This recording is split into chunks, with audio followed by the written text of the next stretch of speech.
मध्य प्रदेशची राजधानी भोपाळ जिल्ह्यामधील असलेलं बैरासिया पोलीस स्टेशन त्या गावात दामखेडा आहे. हे गाव पोलीस स्टेशनपासून 15 ते 16 किलोमीटर दूर आहे. ह्याच गावात हरिनारायण सक्सेना राहत होते. त्यांना पूर्ण गाव मासाब या नावाने ओळखायचे. मासाब म्हणजे एखाद्या साहेबाचा जसा उल्लेख केला जातो तसं. त्यांच्याच शेतात एक शेड होती, ज्यात त्यांच्या शेतात काम करणारा मजूर मुकेश राहत होता. तो 10 मार्चच्या सकाळी लवकर उठला, कारण त्या दिवशी अमावस्या होती. त्यामुळे त्यांच्या गावात एक हनुमान मंदिर होतं. त्या मंदिरात त्याला पूजापाठ करायला जायचं होतं. तो सकाळी साधारण 6:30-7 वाजता गेला आणि मंदिरातील पूजापाठ उरकून तो परत शेतातील शेडमध्ये जात होता. तेव्हा त्याला लांबून मासाबाच्या शेतातील धान्याचा काही हिस्सा विस्कटलेला दिसला, अस्ताव्यस्त झालेला दिसला. मुकेशला वाटलं की कोणीतरी शेतातील धान्य कापून नेलं आहे किंवा रानटी प्राण्यांनी येऊन शेतात धुमाकूळ घातलेला आहे. त्यासाठी तो धावत पळत तिथपर्यंत पोहोचला. तिथं पोचल्यानंतर मुकेशने समोर जे दृश्य बघितलं ते बघून त्याच्या पायाखालची जमीनच सरकली. तिथं खूप प्रमाणात रक्त पसरलं होतं. हे बघून तो तसाच मागे पळत सुटला आणि थेट मास्तर हरिरामच्या घरी जाऊन पोहोचला. मास्तर हरिरामने जेव्हा ही गोष्ट ऐकली तेव्हा त्यांनाही धक्का बसला. त्यांनी फोन करून गावातील माजी सरपंच लखनसिंह ठाकूरना बोलावलं. तिघं त्या जागेवर पोहोचले, ज्या जागेवर मुकेशला मोठ्या प्रमाणात रक्त दिसलं होतं. तिथं ओढत नेल्याच्या खुणा देखील दिसल्या होत्या. अस्ताव्यस्त झालेल्या धान्याचा त्या धान्यातून काहीतरी ओढत नेल्याचं दिसत होतं. त्याचा पाठलाग करत करत ते 100 ते 200 मीटरपर्यंत पोहोचले आणि त्यांची पावलं तिथंच थांबली, कारण त्यांच्यासमोर एक मृतदेह होता. तो ज्या माणसाचा मृतदेह होता त्याला माजी सरपंच लखनसिंह ठाकूर ओळखत होते. मृतदेह गावातील सध्याचे सरपंच फुलाबाई कुशवाहाचा मुलगा विशाल कुशवाहाचा होता. माजी सरपंचांनी त्वरित पोलिसांना या घटनेबद्दल कळवलं. बैरासिया पोलीस स्टेशनचे SHO नरेंद्र कुलस्ते यांना या घटनेबद्दल समजताच ते घटनास्थळी पोहोचले. रस्त्यात SHOनी SP प्रमोद कुमार सिन्हा, ASP नीरज चौरसिया आणि SDOP मंजू चव्हाणला या घटनेबद्दल सांगितलं. SHO नरेंद्र कुलस्ते घटनास्थळी जात असताना तेव्हाच त्यांच्याजवळ बैरासियाचे SDOP आनंद कलादगींचाही फोन आला. ते भारतीय पोलीस सेवेचे अधिकारी होते आणि यावेळेस SDOPचे चार्ज होते. जेव्हा ही घटना झाली तेव्हा ते पुश्तैनी गाव कर्नाटकला गेले होते. SHOने त्यांना सर्व माहिती दिली. मृतदेह ज्या ठिकाणी होता त्या ठिकाणाची माहिती देताना SHOने सांगितलं की ते ठिकाणावर पोहोचत आहेत. त्यानंतर घटनास्थळावर फिंगरप्रिंटचे अधिकारी आणि डॉग स्क्वॉडला पण बोलावण्यात आलं. त्याशिवाय पोलीस स्टेशनमध्ये हजर असलेले SI रिंकू जाटव आणि लयादिया चौकीतील प्रभारी ST शंभूसिंह सेंगर यांना घटनास्थळी बोलवलं. पोलीस स्टेशनमधील प्रभारी नरेंद्र कुलस्ते हरिनारायण सक्सेनाच्या शेतात पोहोचतात. त्यांच्या अगोदरच त्यांना गोलू साहूच्या शेतात खूपच गर्दी जमा झालेली दिसली. त्यांनी तिथं जमलेल्या गर्दीला नगर रक्षक समितीचे सदस्य इस्रायलच्या मदतीने हटवलं. त्यानंतर मृतदेह आणि रक्त पसरलं होतं त्या जागेला सुरक्षित केलं आणि हळूहळू घटनास्थळी सर्व अधिकारी यायला सुरुवात झाली. ही बातमी मीडियापर्यंत पोहोचली. पत्रकारांनी देखील गर्दी केली. त्यावेळी गावच्या सरपंच फुलाबाई कुशवाहाचे पती रमेश कुशवाहा पण काही लोकांसोबत पोहोचले. आपल्या 25 वर्षाच्या मुलाचा विशाल कुशवाहाचा मृतदेह बघून ते जोरजोरात रडू लागले. त्याचं काही महिन्यांपूर्वीच लग्न झालं होतं. तो तरुण आणि दिसायला एकदम सुंदर होता. त्याशिवाय तो सरपंच फुलाबाईचा मुलगा असल्याकारणाने त्याची गावात वेगळीच झलक होती. तो गावातील धान्याला आपल्या जवळील वाहनात भरून विदिशा जिल्ह्यातील बाजारात नेऊन विकायचा. ज्या माणसाला, ज्या शेतकऱ्याला धान्य त्याला द्यायचं असायचं तो पहिलंच त्याला सांगायचा. ह्या कारणाने गावातील खूप घरात विशाल कुशवाहाचा संपर्क होता. पुरावे गोळा करण्याच्या शोधात असलेले तिन्ही अधिकारी नरेंद्र कुलस्ते, रिंकू जाटव आणि शंभूसिंह सेंगर घटनास्थळी रणनीती बनवत होते. गावातील प्रत्येक स्तरावरील लोक घटनास्थळी येऊन एक नवीन टास्क टीमला देऊन जात होते. SHOने मृत झालेल्या विशाल कुशवाहाच्या शरीरावर झालेल्या जखमांना बघितलं होतं. त्याच्या डाव्या कानाच्या वर जड वस्तूने प्रहार केला गेला होता. त्याच्या डोक्यात जोरदार घाव केला होता. त्यामुळे त्याच्या डोक्याचा काही भाग दबल्यासारखा दिसत होता.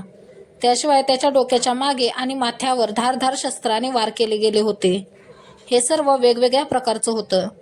त्यामुळे हे तर स्पष्ट झालं होतं की त्याची काही लोकांनी मिळून हत्या केली आहे. त्याचा गळा आवळला होता. गळ्यावर ज्या प्रकारे धारदार शस्त्राने हल्ला केला होता, ज्या प्रकारे त्याचा गळा आवळला होता, त्या नाजूक जागेची माहिती प्रत्येकाला नसते. घटनास्थळाचे परत परत निरीक्षण करणे आणि विशाल कुशवाहाच्या कपड्यांचा शोध घेतल्यानंतर SHOला सरकारी दवाखान्यातील 4 कंडोम मिळाले. त्यामुळे पोलिसांचा आता विश्वास बसला की ही घटना, ही हत्या अनैतिक संबंधातून झाली आहे. तेव्हाच SHOच्या डोक्यात आलं, त्यांना समजलं आणि त्यांनी तिथंच हजर असलेल्या विशाल कुशवाहाचा छोटा भाऊ मिथुन कुशवाहाची चौकशी करायला सुरुवात केली. कारण त्यावेळेस तोच शुद्धीत होता. त्यानं सांगितलं की ते 2 भाऊ आणि 3 बहिणी आहेत. त्याच्यातील एका बहिणीचं लग्न झालं आहे. मिथुन कुशवाहाची चौकशी करताना माहिती पडलं की त्यांची गावातील काकी कुठेतरी गेली होती आणि गावातील दबंग व्यक्तिमत्व असलेल्या अर्जुन कुशवाहासोबत गेली होती. काही महिन्यांपूर्वी त्यांच्यात भांडणं देखील झाली होती. पण काकी आणि अर्जुन कुशवाहा घर सोडून दुसऱ्या गावात राहायला गेले होते. पोलिसांनी त्यांचे लोकेशन शोधून काढले. ते संशयिताच्या यादीतून बाहेर निघाले. शेवटच्या वेळेस त्याच्यासोबत कोण होतं, शेवटची त्यांची भेट कोणासोबत झाली होती, त्याचा शोध सुरू झाला. तेव्हा माहिती पडलं की गावात राहणारा बबलू कुशवाहा विशाल कुशवाहासोबत शेवटच्या वेळेत होता. तो विशाल कुशवाहाचा धान्य आणि आपली गाजरे विकण्यासाठी विदेशाला गेला होता. पोलिसांनी स्वतः त्याला फोन न लावता गावकऱ्यांना सांगितलं की त्याला बोलावून घ्या. त्याला सरळ पोलीस स्टेशनला नेलं गेलं. तिथं त्याची चौकशी केली गेली. चौकशी करताना समजलं की विशाल कुशवाहा आणि बबलू कुशवाहा सोबतच होते. ज्या दिवशी मृतदेह मिळाला त्याच्या आदल्या दिवशी रात्री 11 वाजता लोडिंग केलेलं वाहन त्याच्याकडे देऊन तो तिथून निघून गेला. लोडिंग वाहनातच बबलू कुशवाहाचा डोळा लागला. त्याला झोप लागली. त्याला रात्री 1 वाजता जाग आली. त्याला जेव्हा जाग आली तेव्हा त्याने खूप वेळा विशाल कुशवाहाला फोन केला, पण त्याने फोन उचलला नाही. तो फोन उचलत नाही म्हटल्यावर बबलूने विशालच्या वडिलांना रमेश कुशवाहाला फोन केला आणि सांगितलं की विशाल कुशवाहाने भाज्या ऑटोमध्ये लोड केल्या आहेत. भाज्या ऑटोत भरल्या आहेत. त्या सकाळपर्यंत बाजारात पोहोचल्या नाही तर खराब होऊन जातील. त्यामुळे रमेश कुशवाहाने बबलूसोबतच दुसऱ्याच कोणाला तरी पाठवलं. ही गोष्ट माहिती पडल्यानंतर पोलिसांनी बबलू कुशवाहाशिवाय विशाल कुशवाहाच्या मोबाईल फोनचे कॉल डिटेल्स काढायला सुरुवात केली. SHOने मिथुन कुशवाहाला विचारलं की तुझ्या भावाचे कोणत्या महिलेसोबत संबंध होते का? हे ऐकल्यानंतर मिथुन कुशवाहा बोलला की हो, काही वर्षांपूर्वी त्याचे नीतू शाकीसोबत संबंध होते. त्याचं तिच्यावर प्रेम होतं. दोघांना लग्नही करायचं होतं, पण ती दुसऱ्या जातीची असल्याने वडिलांनी त्याला नकार दिला. ते ह्या लग्नासाठी तयार नव्हते. हे माहिती पडल्यानंतर त्यांनी विशाल कुशवाहाचे लग्न विदिशा जिल्ह्यातील गंजबास गावातील हरिबाईशी ठरवलं. हे समजल्यानंतर नीतू शाकीने विशालला फोन देखील केला आणि तिनं सांगितलं की त्यानं जर हे लग्न केलं तर त्याचे परिणाम चांगले होणार नाहीत. ही धमकी दिल्यानंतरही घरच्यांनी तिच्याकडे दुर्लक्ष केलं आणि त्याचं दुसऱ्या मुलीसोबत लग्न लावून दिलं. हे ऐकल्यानंतर SHOने वेळ लावला नाही आणि ते महिला कॉन्स्टेबल शीला डांगीसोबत नीतू शाकीच्या घरी पोहोचली आणि विचारपूस करण्यासाठी तिला पोलीस स्टेशनला घेऊन आले. आणि आता SHO समोर ह्या आंधळ्या हत्येच्या केसला सोडवण्यासाठी, हत्येची माहिती घेण्यासाठी खूप रस्ते होते, पण त्यांनी कोणत्या रस्त्याने जायला पाहिजे हेच त्यांना समजत नव्हतं. कारण त्यांच्या पुढं दामखेडा गावचे दबंग व्यक्तिमत्व असलेले अर्जुन कुशवाहाची गोष्ट होती.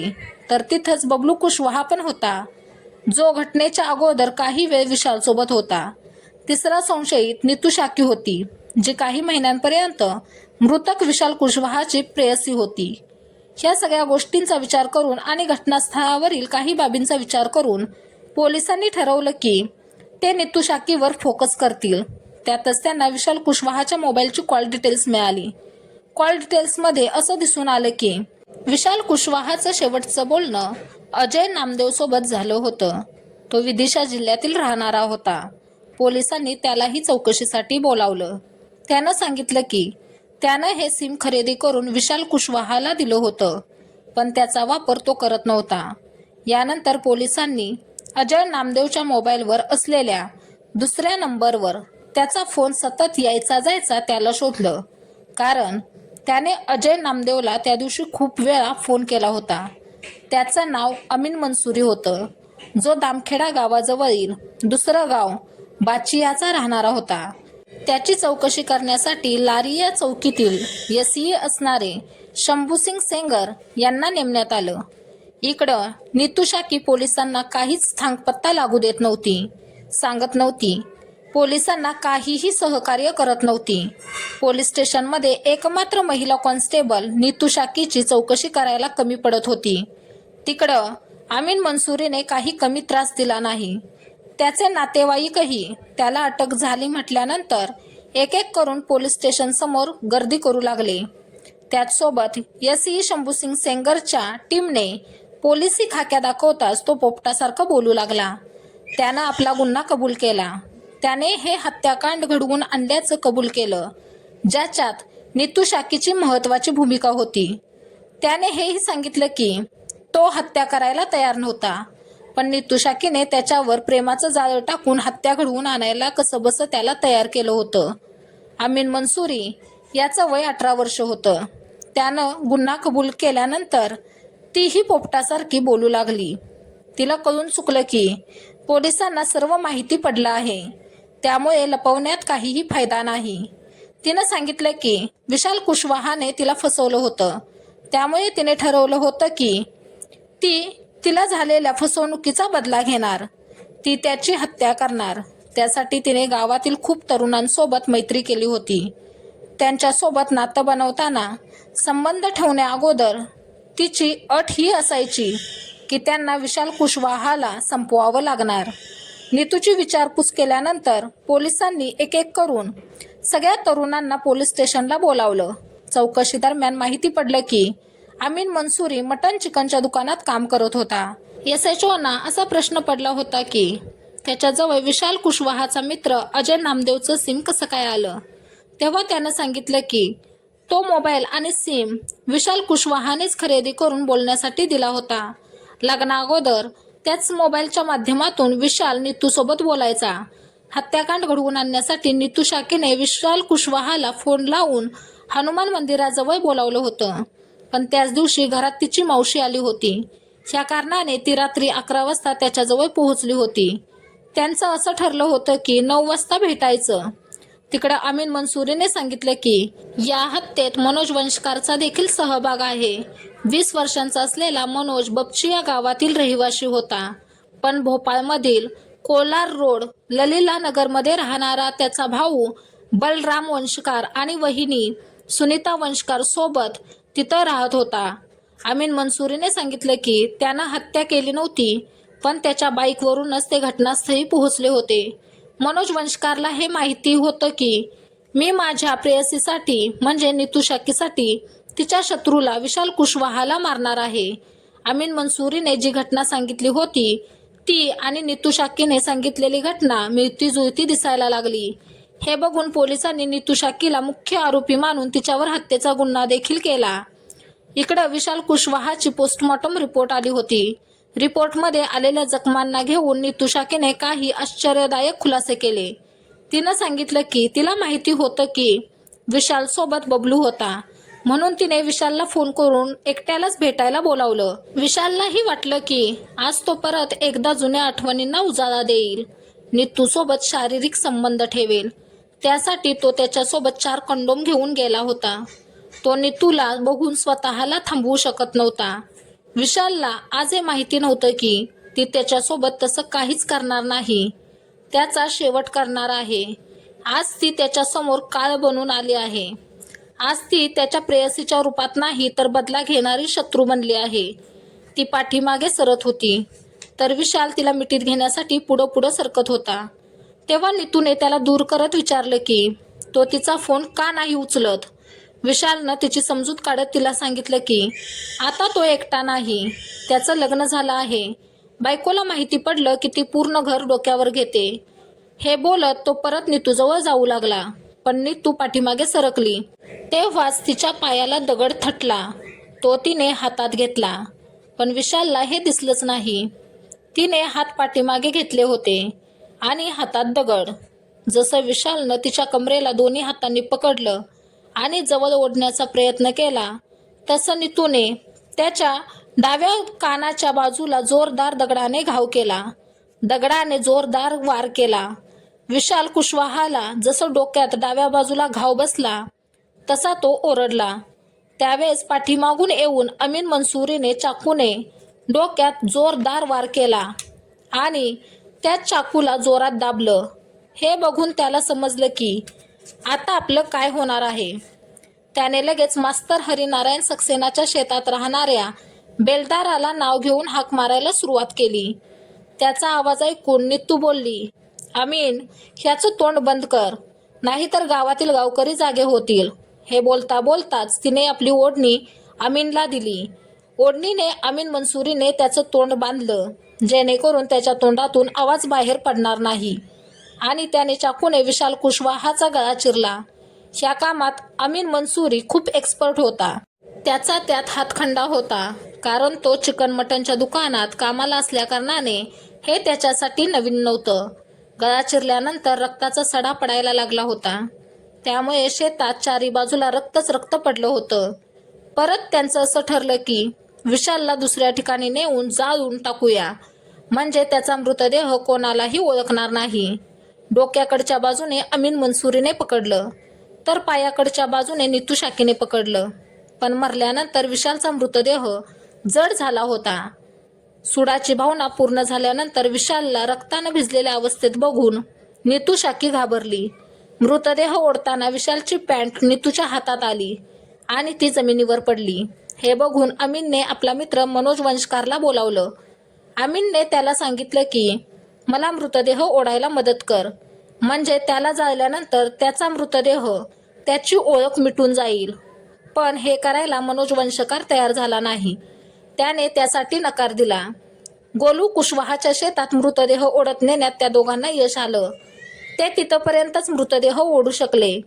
तो मृतदेह तिथंच ठेवून ते तिघजण घटनास्थळावरून पळून गेले. नीतू शाकीचा हा प्लॅन होता की विशाल कुशवाहाच्या हत्येत त्याचा मित्र अजय नामदेवला फसवायचं. त्यामुळे त्याने खरेदी केलेला मोबाईल आणि सिमचा वापर नीतूने केला. पण सगळं उलटच झालं. हत्याकांडानंतर आरोपी मंसूरी विशालचा मोबाईल आणि पर्स घेऊन पळून गेला, कारण मृतदेह बघितल्यानंतर पोलिसांना असं वाटावं की चोरीच्या उद्देशाने विशाल कुशवाहाची हत्या झाली आहे. अमीन मंसूरीने बबिया गावच्या नाल्यात त्याचा मोबाईल आणि पर्स फेकून दिली. रक्ताने भिजलेली ओढणी आणि कपडे नीतू शाकीने घरातील छतावर एका कोपऱ्यात लपवून ठेवले. त्याला दुसऱ्या दिवशी जाळून टाकायची योजना होती, पण त्या अगोदरच पोलिसांनी तिला चौकशीसाठी पोलीस स्टेशनला बोलावून घेतलं होतं. पोलिसांनी पहिलं अमीन मंसूरी आणि नीतू शाकीला अटक केली. त्याच्या दुसऱ्या दिवशीच मनोज वंशकारलाही अटक केली. पोलिसांनी हत्याकांडात वापरण्यात आलेली मनोज वंशकारची बाईकही जप्त केली. नीतू शाकीने मोबाईलचं सिम तोडलं होतं, पण अजय नामदेवच्या नावाने खरेदी केलेला मोबाईल तिच्या घरातून जप्त करण्यात आला. पोलिसांनी हत्या करणे आणि पुरावे नष्ट करणे याचा गुन्हा दाखल केल्यानंतर हत्येचा कट रचणे, चोरी करणे यांसारखा गुन्हा देखील वाढवला. आरोपींची विचारपूस केल्यानंतर पोलिसांनी त्यांच्यावर गुन्हे लावून त्यांना जेलमध्ये देखील पाठवलं. ही घटना सांगताना कोणालाही दुखावण्याचा किंवा त्रास देण्याचा हेतू नाही, तर तुम्हाला जागरूक करणं आणि सतर्क करणं हाच यामागचा उद्देश आहे.